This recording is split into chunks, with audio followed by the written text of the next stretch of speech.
আমাদের রাজ্যের রাজ্য মহিলা কংগ্রেসের সাধারণ সম্পাদিকা এবং আমাদের বর্তমান কাউন্সিলর রত্না দত্তর আহ্বানে আজকে মহিলাদের নিয়ে বৈঠক কংগ্রেস ভবনে। আপনারা জানেন এই রাজ্যে নারী নির্যাতনে ভারতবর্ষের মধ্যে জনসংখ্যার অনুপাতে সবচেয়ে এগিয়ে আছে ত্রিপুরা।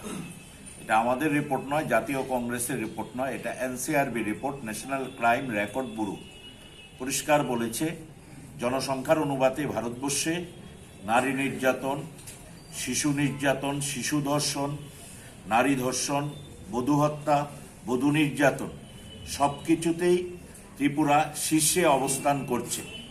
বিশেষ করে সেই নারী নির্যাতন বামপন্থীদের সময় থেকেই চলছিল এবং এই বিজেপি সরকার আসার পরে আইন শৃঙ্খলা সম্পূর্ণ ভেঙে পড়েছে। আজকে মায়েরা, বোনরা ইজ্জত নিয়ে, সম্ভ্রম নিয়ে বেঁচে থাকাই মুশকিল হয়ে পড়েছে। অথচ এই রাজ্যে যে সরকারের মুখ্যমন্ত্রী উনি নির্বিকার, মায়েদের সেফটি সিকিউরিটি নিয়ে উনি ভাবতেই রাজি নয়।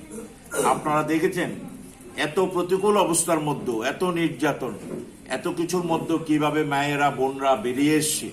মাতৃশক্তির উত্থান কেউ রুখতে পারবে না।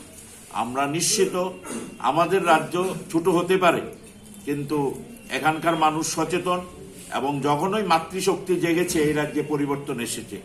গত 21 মাস আগে যে পরিবর্তনটা হয়েছে সেটাও মাতৃশক্তির কারণেই। সেই মাতৃশক্তি আজকে সবচেয়ে বেশি নির্যাতিত, অত্যাচারিত।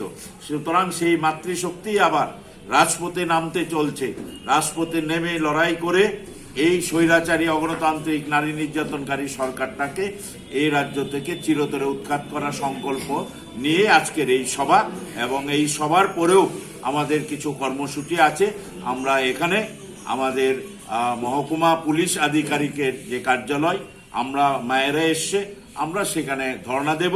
কারণ আমাদের সাথীদের, আমাদের যারা কার্যকর্তা, তাদেরকে প্রতিনিয়ত পুলিশি হয়রানি, তাদেরকে অ্যারেস্ট করে নেওয়া হচ্ছে বিনা অন্যায়। কোনো ধরনের কোনো কিছু নেই, এমনভাবে আইনকে জুডিশিয়ারিকে পঙ্গু করে দেওয়া হচ্ছে এই রাজ্যে।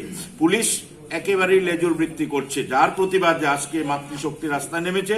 আমাদের এই সভা এক্ষুনি শেষ হবে। সবার পরে আমরা এই সামনে মহকুমা পুলিশ আধিকারিকের কার্যালয়, ওখানে আমাদের বিক্ষোভ আছে, ওখানে আমাদের ধর্ণা আছে।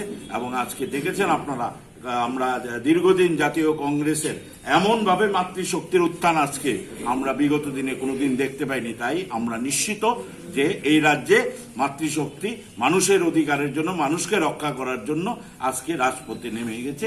এবং আমরা আগামী দিনে আরো বৃহত্তর লড়াই এবং কর্মসূচি আমাদের দিনে আজকে এখানে সভানেত্রী হিসাবে কাজ পরিচালনা করছেন সাধারণ সম্পাদিকা রত্না দত্তের নেতৃত্বে আমরা আগামী দিনে বৃহত্তর আন্দোলনের দিকে যাচ্ছি।